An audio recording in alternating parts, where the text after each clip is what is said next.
Hi everybody, welcome back. Today we're going to be talking about special senses, the ear, in particular the physiology of hearing. If you haven't watched the video on special senses, the ear, structures of the ear, please go back and watch that and then come back here. So last time we discussed what was going on with the structures in the ear, and we discussed about the outer ear, middle ear, and inner ear.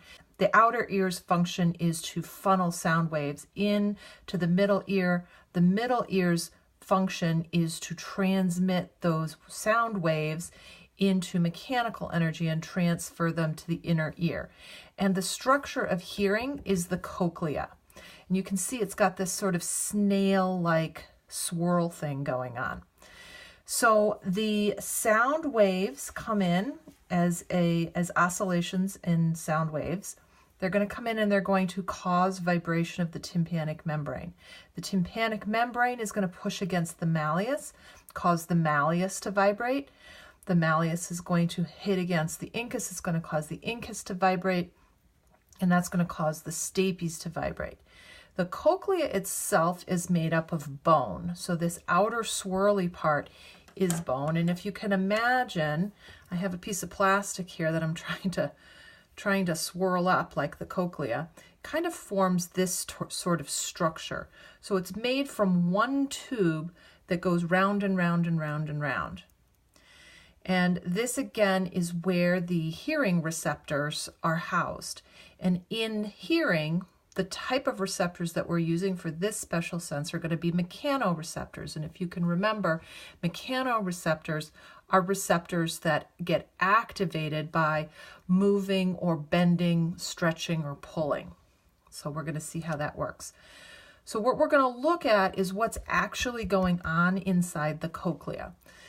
If you were to take that bony swirl and you were to cut it and look inside it the long way, this way, you would actually see an outside area of bone, and then inside are a few membranes that subdivide the tube into a couple of different chambers. So let's take a closer look at that. You can see that here. Here's the outside bony part, which is the outside of the tube. And then you can see the membranes that divide the inside of the tube into a couple of different chambers. And each of these chambers is filled with different types of fluid. The first chamber is up here, and this is called the vestibular canal. It is mirrored by one on the bottom called the tympanic canal.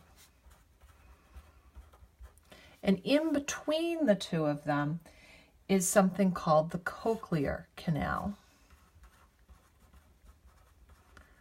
That one's a little bit easier to remember because it has the word cochlea in it. Now, do you remember on this piece of paper how I said the stapes sits on the oval window? So we're going to draw that in. Here's the oval window, and here's the stapes sitting right on top of it.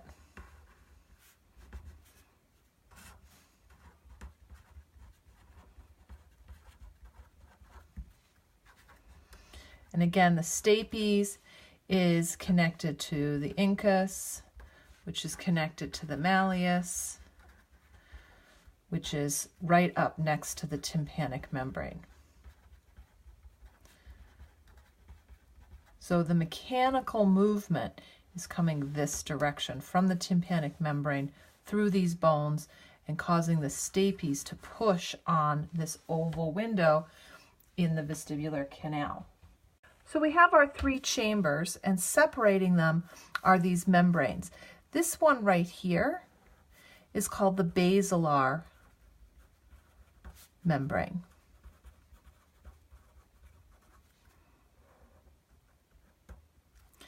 Sitting on top of the basilar membrane, you can see there's a box around it, is called the spiral organ. And I'm going to write that in big green letters because that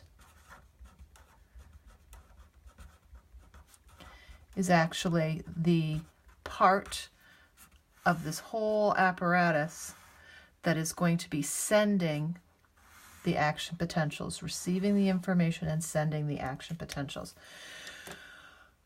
Okay, so we have fluid, we have 3 chambers, we have bone around it, and we have some membranes in between the 3 chambers. So how this works is the tympanic membrane vibrates, it pushes against the malleus, incus, and stapes, and the stapes hits against the oval window. And remember, this chamber, the vestibular canal, is filled with fluid. And so when the stapes pushes on it, it's like pushing down on a waterbed.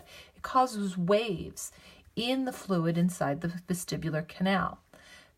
Those waves are going to make this membrane move up and down, and that will transmit that wave energy from the vestibular canal into the cochlear canal. More waves will happen in the cochlear canal, and therefore the basilar membrane will also vibrate up and down. So the basilar membrane is vibrating up and down. Let's take a closer look at what this looks like. Here's the spiral organ.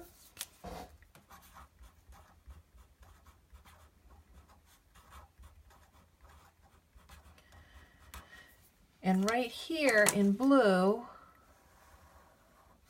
you can see the basilar membrane. And again, remember, because of all the fluid, all the waves in the, because of all the waves in the fluid, the basilar membrane is actually moving up and down. There's another membrane in here, right here. This is called the tectorial membrane. Sometimes people call it the tectorial plate, because the one thing it doesn't do is it doesn't move. So the tectorial plate is pretty solid, and the basilar membrane is moving up and down in relation to it. And sitting on the basilar membrane are these hairs, and you can see that they've got these little teeny hairs coming off of them, and that makes sense because these are actually called hair cells. Sometimes people will call them stereocilia. So these cilia are sticking up, attached to the spiral organ that's sitting on the basilar membrane. And as the basilar membrane moves up and down, the tectorial membrane does not. So it's almost, you can almost sort of imagine this. I'm going to use a toothbrush to make my point. Here is the tectorial membrane. Here are the hair cells, and the hair cells are going to move up and they're going to hit that tectorial membrane. And when they hit the tectorial membrane, they're going to bend. See how they're bending a little bit? And when they bend, because they are mechanoreceptors, they're going to become activated and they're going to cause an action potential to be sent. And you can see the nerve right here. These are all neurons, and the hair cells are going to cause the beginning and the activation of an action potential.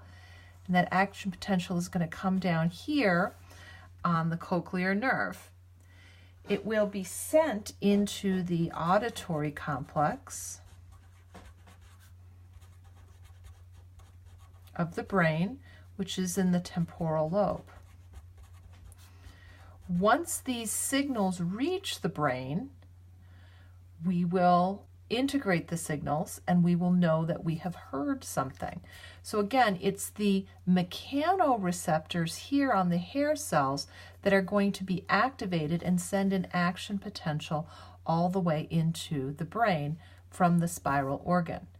Now there's two different things that we hear when we're hearing. The first one is going to be amplitude. So amplitude basically means how loud something is. So you can imagine how this works as, I'm going to come back to this one for a second. As you hear something, if it's quiet, you can imagine, sorry, Yeah.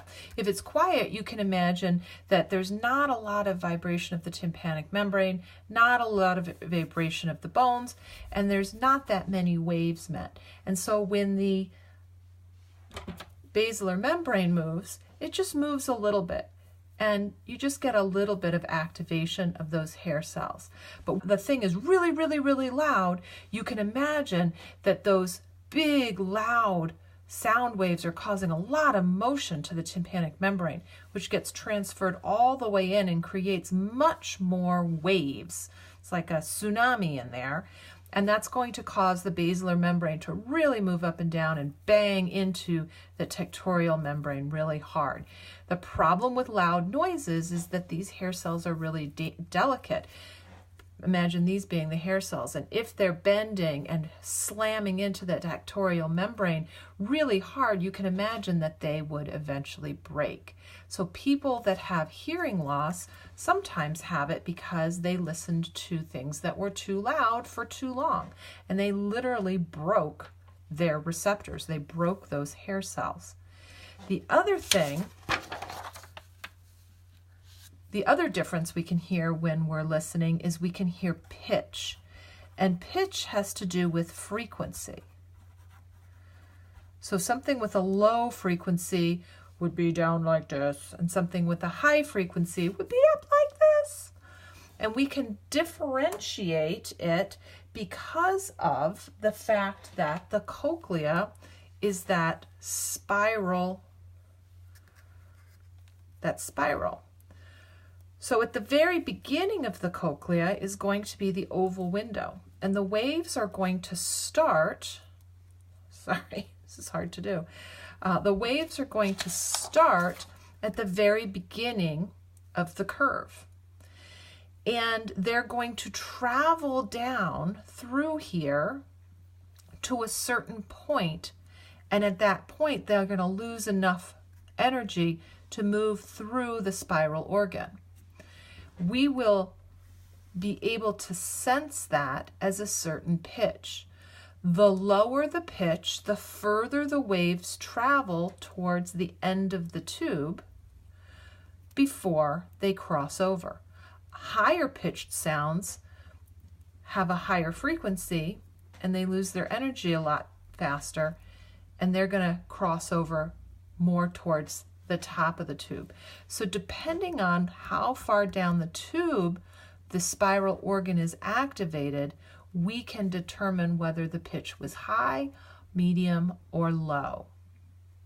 Now, how do you get rid of all those waves? How do you hear something and then not have to hear it again for the rest of your life?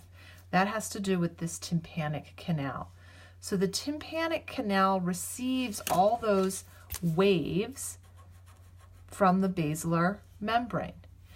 And the tympanic canal is able to absorb those waves and get rid of them by a structure called the round window. And the round window kind of works like a pitcher's mitt. So imagine if you have a mitt and something's coming at it with a lot of force, you don't hold it like this, you kind of move backward, you absorb that force. And that's how the round window works. When the waves hit the round window, the round window bulges out and helps to mitigate the energy of those waves. So you don't keep on having all the waves in the ear. That's it for physiology of the ear.